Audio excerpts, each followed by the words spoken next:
Interview with an Artist Part 3. Hey!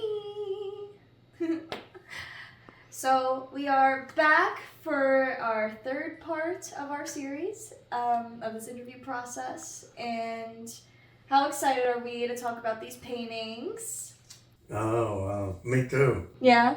Yeah, how excited are you guys? As excited as me? I don't know, but Yeah, we're about to find out. This is a big thing for me. I've never imagined any of this. Well, I think that's the point. You know, we wanna do this for you, for us, and you know, we have some great family. We have an amazing family and amazing friends in our life. So feeling very grateful, and I think that's why we wanted to do this. The paintings we're talking about today, of course, are very interesting. The first one is Endangered Species. That painting was really cool, and I believe that one took you quite a while to finish. It's quite grand and big, and it was taken in the Smith Haven Mall, if I'm not mistaken, right? Smith Haven Mall, yeah. Yes, so for those of you who are on Long Island, you know what the Smith Haven Mall is, and it's right in the middle where all the booths and the seats are, and if you really take a look, you might recognize some stores in there like Sephora, Target, and those were there, right? Those were the stores that were there originally. Yeah, originally, yeah, they were. So that's a piece of time, you know, that you captured. Yeah. It's not. It doesn't look like that all anymore. those stores actually were there. Yeah. I didn't put a store in there that wasn't there. That's cool. So please take us through, first of all, when you took the photo, when you decided you wanted to take it, and with the route that you took, what were you thinking with that, with all the skeletons and such a The whole idea. iconic spot, you know? Well, I think it had to do with my thinking on the environment. You see, we as consumers are addicted to commercial illusion, and with all the advertisements and all the things that we can go out and go to a mall and pick out and buy, and we're constantly looking for things that are on sale, something we could buy, something we don't need, and something we don't have the money for. So the idea is that people go to malls because they're looking to buy something they don't really need with money they don't have, and they don't realize the damage they're doing to themselves and to the species, the human species, or even any species.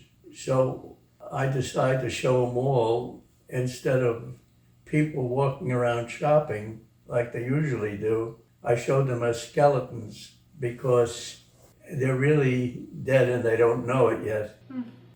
But they don't see themselves, or they don't see each other as skeletons. Right. And the skeletons are actually walking around with shopping bags. Right. Doing everything we usually do. They already did the shopping. You know? Yeah. And although that was done at a time when malls were a big thing, but now malls are going out of business because online shopping is turning them into wastelands. Yeah, even worse. So the whole idea is the damage that what we do to our ecosystem, we're doing it to ourselves, and we don't see it. And that's why I entitled the painting Endangered Species. And that was the idea that I had. So what I did was I went to the mall. I went to more than one mall. I took pictures of people walking around. Oh, yeah. I wanted to get pictures of people in different positions, carrying different bundles, walking in different, to get an idea of people in motion and doing things that they normally do. Yeah. And I ended up going to the Smith Haven Mall. That was the last place I went. Oh, yeah. And I liked the architecture and how everything looked. It's quite nice in there, yeah. So I decided to do a painting of the mall. And it took a long time because there's a lot of detail. Yes. It honestly looks like a first person perspective. You know, it looks like if I stand close enough, like it looks like I'm standing at the mall right in that spot where Yeah, the right. painting is. Exactly. Yeah. I love that. Well, I took all my photos from that position. I wanted to ask, the skeletons, how did you paint those? What was your reference for those? Yeah, I've been asked about my knowledge of anatomy. I'm not a doctor, or I have no degrees in medical practice or anything like that. But what I did do is I bought a bottle of a skeleton.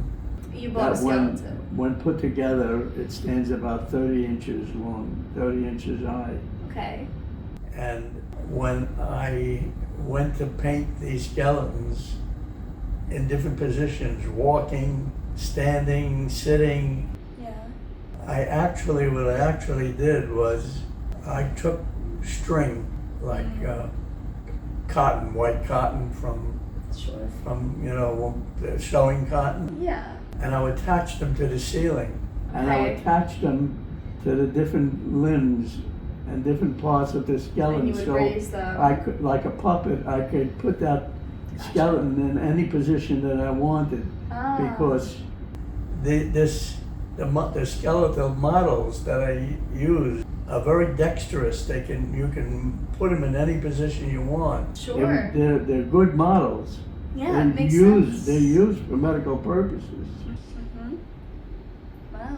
And by adjusting the way in which they're standing, sitting, or walking, making gestures with their hands, and this was all ways in which, like, as a puppeteer, I would position their bodies and hands and legs in the position that I wanted them to hang there, like that. Wow. It looks so natural. And I worked from life, looking at the skeletons Yeah. and making my drawings from there. That's that how I paid did the off. skeletons, and I paid attention to all the details of how, in what position the skeleton is standing, and in what the particular angle and view that you would see the bones in that particular way, And it's in the right way.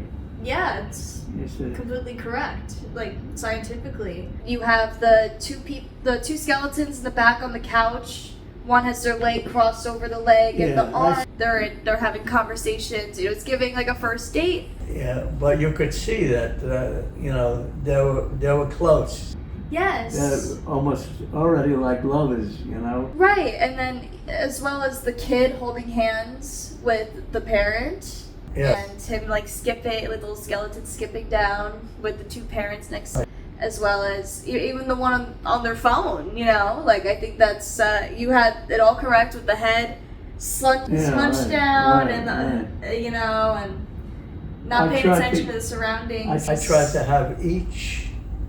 I see them as people, not as skeletons, and they're each doing something that people do in malls. For sure, for sure. They stand and talk to each other. The two skeletons that are facing the viewer, you're not sure whether they're just standing there looking at the window of a display in a store, Yeah. or they're looking at the viewer. Yeah, that's so true. You don't see their eyes, but you could see the way she's standing that it's a woman, Yes, you can. Which and is the way so he's unique. standing, it's a man. Yep. Wow. Right. It's so natural, but it is true. Like in my head, I could tell that the one on the left They're was not female. wearing the one clothes. They don't have, On the right. Nope. Oh, No. but she might be carrying a pocketbook hanging from her shoulder. And her hip is popped a little bit. Yeah, right. Yeah, it's- right. The way she's standing. Beautifully executed. Like I say, each painting that I do represents a different problem and is born from a different idea completely. Each one is different. Yeah, you can tell. But each one still has the same soul, like the same energy and inspiration behind it. I see. Like Now, my older brother, his name was Danny. right. he loved that painting so much, I had a print made for him. Oh, And as a gesture, I put his name in the painting. really? Where is it? Well, I didn't have room. I hid it somewhere. And I really didn't have room to put his whole name or anything about him. But he wanted me to somehow convey the idea that, which is true. He worked for Grumman, and he was a technician, an electronics technician. Okay. And he worked on the LEM. The LEM was the vehicle that was sent to the moon and it landed on the moon. Mm-hmm. And there was a plaque on with everyone's name that worked on the LEM Okay. was on that plaque in the LEM. So his name is on the moon. So if you look at the stores as you're looking on the right side, go down the stores and you see where it says D Moon. What is it you wanted to talk about now? I wanted to ask you a few questions about Cadenza. All right. Yeah. This painting is so, like, it evokes such a strong, intense emotion because I feel like it's so, what's the word?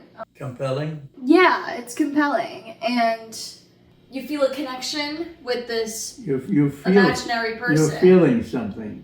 Yeah, there's a connection, and it's pretty, like, intense. I feel like when I look at this painting, I feel intense eye contact, and I think it's just punctures straight to the soul. A lot of people, they think that's their favorite painting. They want to know who that guy is. Yes, I was wearing that sweatshirt last week actually, and I think it is a very compelling painting because of it's just so personal, and I was so curious to know, first of all, who is this person, and how did you go about painting this in the first place? In my early days, we were looking for ideas to paint, ideas that would strike me. I looked a lot through magazines like National Geographic, and I saw so many interesting photos that professional artists have taken of people. Mm-hmm. And my interest is people. Bob Ross was fine, but I wanted to paint people. Yeah. And I didn't want to do portraits. I didn't want to be a portrait artist. Hmm. I just wanted to do character studies. Interesting. Okay. And whatever I did of people, they may have posed for me, or I got pictures from magazines. But whatever it is I painted, I tried to put something of myself into the painting. Mm-hmm. This particular man was a violin maker. I never knew him or never heard about him. It was just a photograph, and there was a little caption about him being a violin maker. Interesting. But it was a photograph that captivated me. The photograph looks pretty much the way you see it, as far as the lighting, the dramatic effect of light and dark. Yeah. It was a style that I admired in other artists that I liked, the idea, and so I did a few paintings like that. The dramatic difference of light and dark. Oh yeah, it is quite drastic. I have in my drawer the original picture, the original photo of that man. Yeah, we need to get that somehow. And I can tell you now, if you look at it, it's nothing like what you see there. Really? It's the same face, but you don't see that compelling look in his eye and the ambiguous expression on his face. That Well, expression. you're not sure whether he's glad to see you or you're caught him by surprise and he's a little annoyed. Yeah, it's Now, could be in one the or photo, other. you don't see that at all. Yeah, what is he doing in the photo? The same exact thing, but it looks dead to me, the photo. I see. Now, how I achieved what I did, I don't know. I'll be honest with you. Yeah, right. But somehow I put something in there that I wanted to see, and somehow it worked. What was that? There may be some scientific explanation as to why you think that guy is looking in your eyes at you, no matter where you are standing in the room. Or if you move from one end of the room to the other, his eyes are following you. Yeah, that's so true. Well, the most common explanation that I can think of is you take a photo of someone, if they're looking at the lens and the camera, it's going to look as though to the viewer That They're looking they're straight looking at the straight in viewer. their eyes. Yeah, that is what it feels like. you see. Anyway, with cadenza, the reason why I chose the name cadenza is because in music, you're familiar with, you're a musician, so you know a violin concerto or a piano concerto. Yeah. You know what the cadenza is? The cadenza is a passage that comes just at the end of the first movement. Mm-hmm. Yes. And it's a passage that is not always written by the composer Yes. Yeah. who composed it, Right. like Beethoven's violin concerto. Mm-hmm. The cadenza could be written by the performer who performs it. Got it. Got it. So It's a strict solo without the orchestra, with no orchestral music. And it's designed to show off the virtuosity of the performer, how well he can play a very complicated piece. yes, how that one person can ad-lib on their own and they don't need the back force of an orchestra to show how powerful one musician can be. Okay. So I try to imagine him practicing a cadenza and you walked in on him. Oh, wow. I really like that. Yeah. I try to imagine him, so that's why I named it cadenza. I like that. That's good. That's creative. So, as for the last part of our interview process, we have an extra treat, a bonus, if you will. These were painted in 1988, and just a few years after you decided to retire from being a bus driver, right? Yes, I retired in 1986. Right, and before we go into it, I want the viewers at home to try and imagine like what kind of vibe this is giving, and if any, famous painters come to mind. Spoiler, I believe these were inspired by Bob Ross, right? Yeah, those two were paintings that I actually copied from Bob Ross' show. As he was painting, I was painting these. Alongside. Yeah, alongside him. I think that is brilliant. And how old were you? Do you remember? 51, maybe. 50, between 50, 51. So after you retired from being a bus driver, you decided to pick up painting. And that was when you were 50 years old. Well, actually, this was only a Sunday thing. When I stopped driving a bus in the city, I drove a school bus for another 13 years. But I had more time, but it was only a Sunday painter, only on Sunday that I paint. Right. Wow, okay. So a little thing to do on the weekend. Yeah, just on a weekend. That's so interesting. What a therapeutic painting this is. I just, the color is stunning. Oil paint as well, right? It's all oil. I only worked in oil, yeah.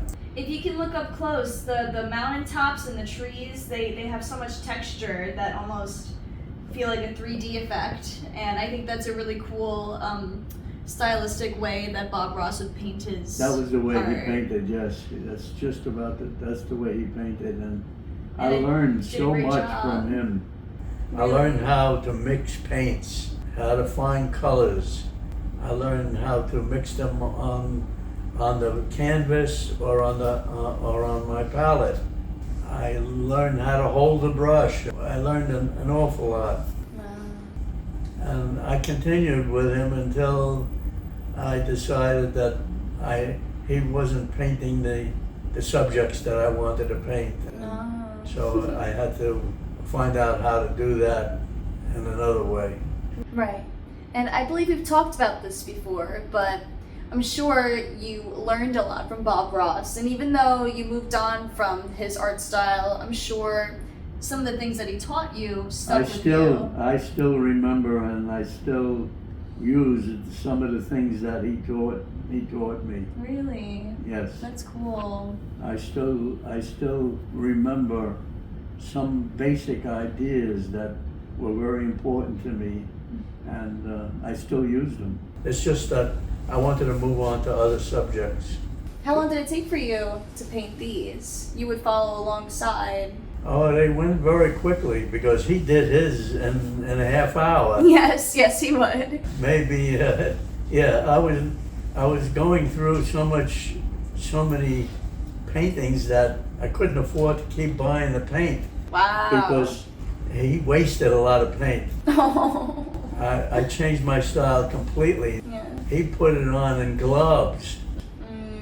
I put it on very, very thin coats. I'm very stingy, Yes. very careful about the paint, how much paint I use. Oh, are Yeah. you? That's interesting. Because his style prompted you to spend more money. Fair enough. But with me, I'm very frugal with my paint.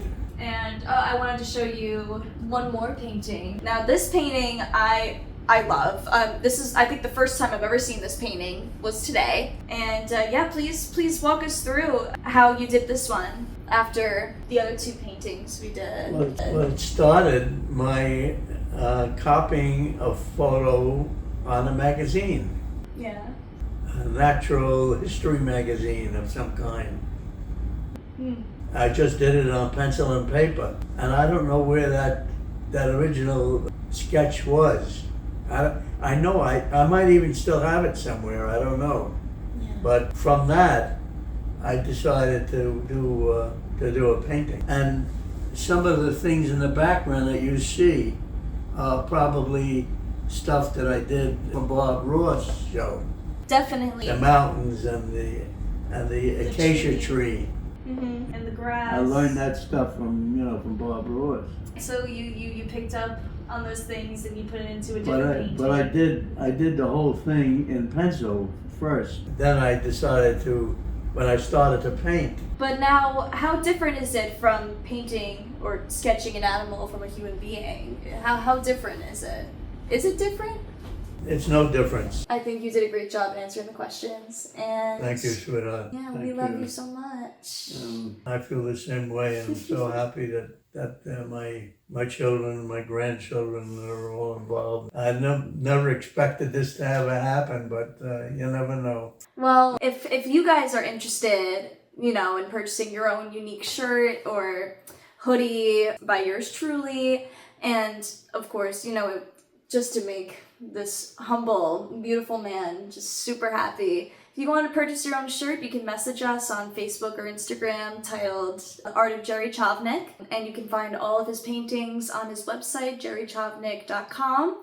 And please send this to your friends and your family if they want to support a loving, sweet family like ours. Yeah, that has a lot of love within the family and also within the crafts that we do. So, yes, thank you for watching. Thank you so much for having me.